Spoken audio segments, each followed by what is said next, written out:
잘 되는 식당의 사장님들의 삶이 제가 원하는 삶은 아니었어요. 이건 그만해야겠다는 생각을 그때 이제 하게 되죠. 제 가게가 예를 들어서 막 몰려있는 그런 지역에서 이렇게 걸어와야 된다면 이 걸어오는 중간에 그 원래 했던 그 프랜차이즈의 직영점이 하나 오더라고요. 물론 그때 당시 그 프랜차이즈 본사 사장은 저를 그냥 가만히 놔두면 다른 가맹점들도 간판을 바꿀 수 있으니까 그 사람 입장에서는 당연히 해야 되는 그런 결정이었을 거예요. 근데 저로서는 억울하기 짝이 없었죠. 아니 자기가 나한테 그렇게 말 바꿔서 내가 이렇게 바꿨다고 이런 식으로 나와? 저로서는 이제 많이 열을 받고 막 화가 나고 막 그랬지만 제가 뭘 할 수 있는 건 없잖아요. 오만 가지 나쁜 생각도 막 들고 그랬지만 그걸 제가 뭐 어떻게 할 수 있는 부분은 아니잖아요. 이제 인테리어 공사가 들어가더라고요. 근데 그 와중에 해당 프랜차이즈 가맹점을 2개 하던 친했던 형이 한 명 있었어요. 그 형이 한 번씩 와서 물어보더라고요. 한 3번 왔던 것 같아요. 3번 와서 뭐 간판 내리기 전과는 어떠니, 내리고 나서 딴 걸로 하니까 어떠니, 어디에서 뭐 물건을 갖다 쓰니 뭐 이런 거를 조금 물어보더라고요. 근데 저는 그때 당시는 좀 순수하기도 했고 순진하기도 했고 하나하나 알려주고 매출이 어쩌니 저쩌니 이제 알려주고 그랬는데 그 형이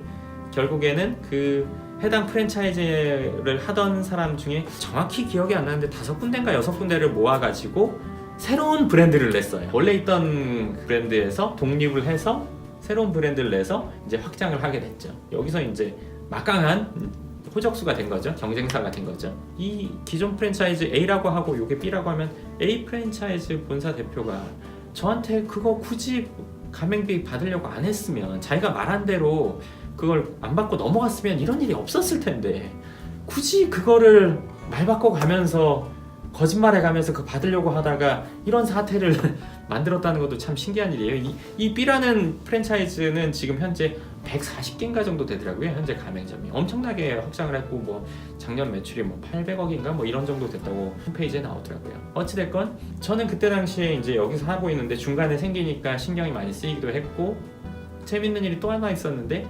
여기에 새로 생긴 그 본사 직영 A라는 프랜차이즈 본사 직영점의 주방장이 누구였냐면 저희 매장에서 일하는 사람을 빼가서 여기서 이제 일을 시키기도 했어요.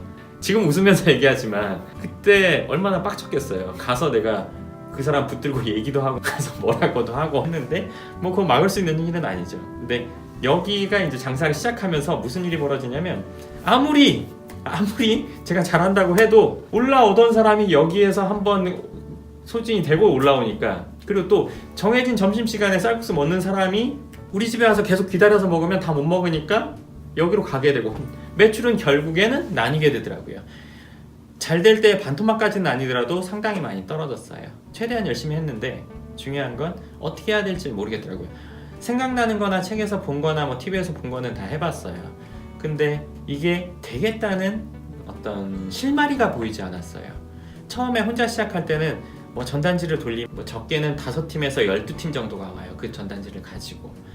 근데 가게 매장이 생기고 나니까 어떤 일이 벌어지냐면 제가 돌린 그 전단지를 갖고 그 식당에 가는 사람도 있고 그 지점에서 그 뭐 직영점에서는 같은 가게라고 막 말을 하기도 하고 저 가게랑 우리 가게랑 같은 가게니까 여기서 먹어도 된다 이런 얘기를 하기도 하고 손님들한테 뭐 이런저런 얘기를 하기도 하니까 제가 그거를 뭐 다 일일이 뭐 막을 수 있는 부분도 아니고 그때는 좀 답이 없다는 생각을 했어요. 매출이 나아질 기미가 없는 것도 하나였고 또 하나는 잘 되는 식당의 사장님들의 삶이 제가 원하는 삶은 아니었어요. 그래서 이건 그만해야겠다는 생각을 그때 이제 하게 되죠. 한 달, 2달 정도 만에 이제 가게를 정리하게 됐던 것 같아요. 가게를 정리하면서 기분이 어땠냐면 부끄럽고 창피하고 뭔가 막 숨고 싶고 막 이런 기분이었어요. 처음 시작할 때 의기양양하게 시작하고 포부를 갖고 시작을 했는데 내 생각대로 그게 되지 않고 이거를 그만두게 되고 집기 같은 거를 이제 중고품 사는 분들이 와서 사는데 진짜 막 엄청 헐값에 사가거든요. 근데 그 헐값이라도 팔아야 되는 그 상황? 집기를 정리해서 사가는 모습, 갖고 가는 모습이랑 그리고 인테리어 이런 걸 막 부시고 있는 모습을 가게 한 켠에서 이렇게 지켜보고 있는데 점심시간에 우리 가게에 와서 밥을 먹던 분들이 지나가면서 그 광경을 보는 거를 그 가게 안에서 보고 있을 때 기분이 되게 막 오묘했어요. 실제로 그때 숨기도 했어요. 누가 나 볼까봐. 그렇게 이제 첫 번째 사업을 그만하게 됐죠. 제가 이제 대학생이었다가 그런 큰 가게 쉽게 말해서 그때 당시에 그 가게가 어느 정도 금액대 가게였냐면 보증금이랑 뭐 인테리어 비용 뭐 이런 거를 인수할 때 금액이 최소 4억에서 5억 정도 되는 가게였어요. 부모님 도움으로 인해서 이제 하게 된 거였는데, 두 번째 뭔가를 하면 온전히 제 힘으로 해야겠다는 생각을 했어요. 온전히 제 돈을 가지고 정리를 한 그 금액이나 이런 것들 중에 제가 가진 거는 거의 없었어요. 부모님한테 다 드리고, 드린 것도 아니죠. 제가 갖는다는 게 말이 안 되는 거죠. 아주 적은 돈을 제가 갖게 됐어요. 그걸 가지고 제가 주도적으로 두 번째 사업을 시작해야겠다 하면서 머릿속에 갖고 있던 그 사업 아이템 중에 유력한 거 하나를 시작을 해보게 됩니다.